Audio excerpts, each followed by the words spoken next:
Olá, louvado seja o nosso Senhor Jesus Cristo, para sempre seja louvado, glória ao Pai, ao Filho e ao Espírito Santo, como era no princípio, agora e sempre. Amém. Queridos irmãos e irmãs, paroquianos da nossa paróquia Nossa Senhora da Abadia, Diocese de Cristalândia, aqui em Lagoa da Confusão, graça e paz, que Deus nos dê paz, esperança e saúde, ilumine a nossa vida. Nesse dia 23 de setembro de 2024, nessa segunda-feira, dia de São Pio de Peutreucina, meu Padre Pio, né?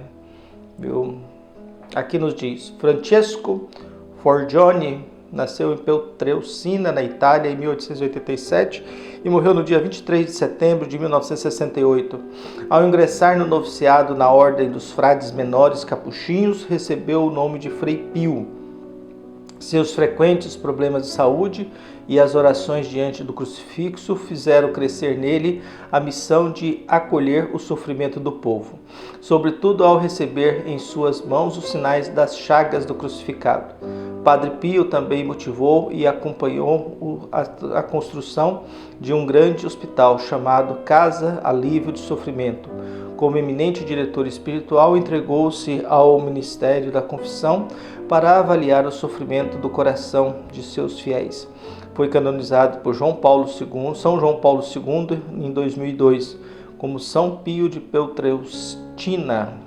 Então, que o Padre Pio, Frei Pio, interceda por todos nós e nos dê saúde. E o evangelho de hoje é tirado de Lucas, capítulo 8, versículos 16 a 18. O Senhor esteja convosco, Ele está no meio de nós. Proclamação do Evangelho de Jesus Cristo segundo Lucas. Glória a vós, Senhor.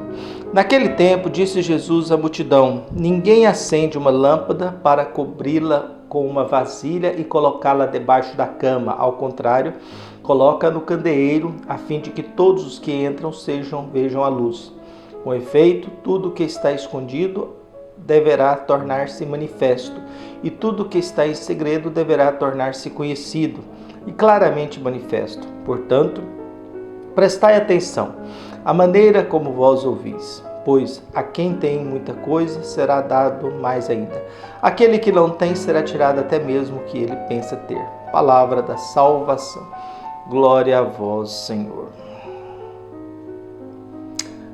Na primeira leitura do dia de hoje, que é tirado do livro dos Provérbios, capítulo 3, de 27 a 37, diz o seguinte, no versículo 31. Não invejes o homem violento e não escolhas nenhum de seus caminhos, porque o Senhor detesta o perverso, mas reserva sua amizade aos íntegros. Não inveje o homem perverso, e nem siga os seus caminhos, porque Deus detesta isso. Deus detesta a gente perversa. Por isso, quando a gente para celebrar a vida, quando a gente para pensar, iniciando a semana, nós somos convidados sempre a pensar quem são os nossos líderes, a quem estamos ouvindo e onde é que está brilhando a nossa luz. E se nós temos alguma luz para apresentar ao mundo. Quando fala de luz na Bíblia, a gente tem que lembrar que a primeira coisa que Deus diz é faça-se a luz. Faça-se a luz, biblicamente, significa colocar ordem no caos.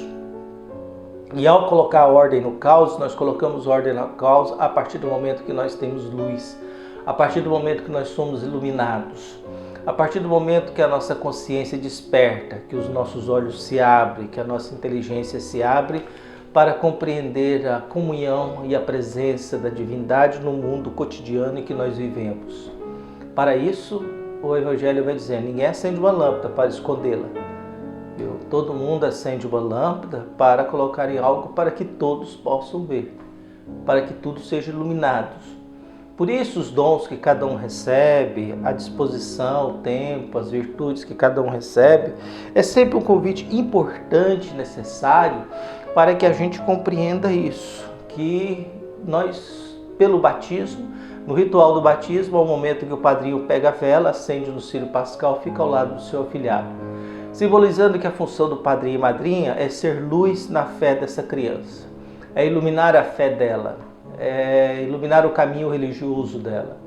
E a gente precisa de gente que ilumine os nossos caminhos, principalmente quando a gente começa a ficar meio entrevados, quando a gente fica no meio das trevas. A gente precisa que alguém ilumine nossos caminhos. Por isso Jesus usa essa simbologia da vela, da luz. Não se esconde o que nós temos de brilho. Viu? Aquilo que nós temos de bom era para ser colocado a serviço. Viu? Porque a lógica de Deus é sempre essa. Olha, quem tem receberá mais ainda, mas quem não tem perderá até aquilo que pensa que tem. Porque Deus não gosta de gente egoísta, gente orgulhosa. É o ser humano que conta vantagem, que recebeu um milagre, e essa pessoa não presta, não faz bem a ninguém. Não ajuda ninguém, não colabora com ninguém, não é misericordioso com ninguém. É um miserável que foi abençoado por Deus, viu?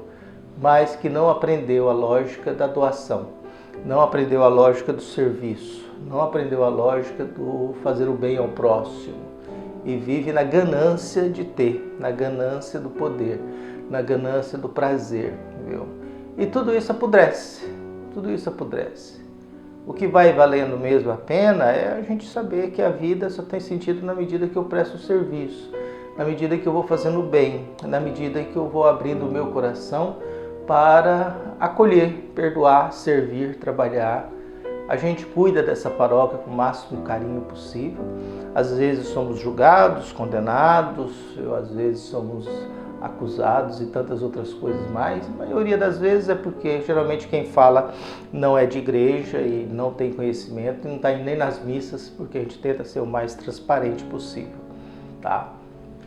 Então a gente olha para o Evangelho, a gente descobre isso, que você tendo a sua luz, você coloca essa luz para iluminar a vida dos outros. É o que Deus tenta fazer com cada um de nós, viu? É o que Deus vai tentando orientar e fazer com cada um de nós. E aí vem, com efeito, tudo que está escondido deverá tornar-se manifesto, e tudo que está em segredo tornar-se-á conhecido ou claramente manifesto. Jesus não está falando aqui de coisas morais. A gente às vezes sempre pensa em questão moral, né? Jesus está falando de que Deus está escondido. Se Deus está escondido, Deus vai se tornar manifesto. Claro que a maldade e a injustiça também aparecerá, será revelada, ou seja, vai tirar o véu. E a gente vai descobrindo nesse mundo, descobrir quer dizer tirar a coberta. Então a gente vai tirando a coberta e vamos tirando o véu e vamos descobrindo a luz que existe. Quando ele fala de vela, de luz, ele está falando de coisas boas. Então que Deus abençoe, ilumine e nos tire das trevas. Um abraço e até mais.